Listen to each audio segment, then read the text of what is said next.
Now let me speak to someone whose story will never be on a world stage. A man named Raymond who lost his business, his marriage, and his home within 18 months.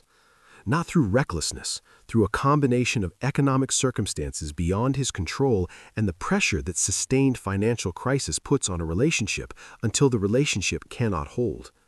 He lost all three in the sequence that felt most cruel: the business first, then the marriage that unraveled in the wake of the financial stress, then the house that could not be kept once the marriage was over. 18 months that dismantled everything he had spent 15 years building. He told me, not literally, but in the way that people's stories tell us things, that there were days during that period when he sat in a rented room with almost nothing and genuinely could not see a single reason to keep going.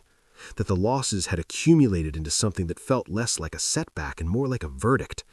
That the person he had been, the business owner, the husband, the homeowner, the man with a plan and a life that reflected it, had ceased to exist, and he did not know who was left. What was left was something he could not have found any other way. A clarity about what actually mattered, stripped of the things that had been providing the illusion of meaning without the substance of it.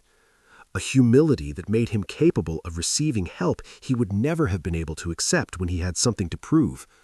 A resilience that had been theoretical before the losses and became real through them. He rebuilt. Not the same life, a better one. Smaller in square footage, larger in purpose. Less impressive from the outside, more alive from the inside. He says now that he would not go back, not because the losses did not hurt, because the person he became through them is worth more than everything he lost. That is what seasons do when you refuse to let them break you. They build something in you that the comfortable life never could have built.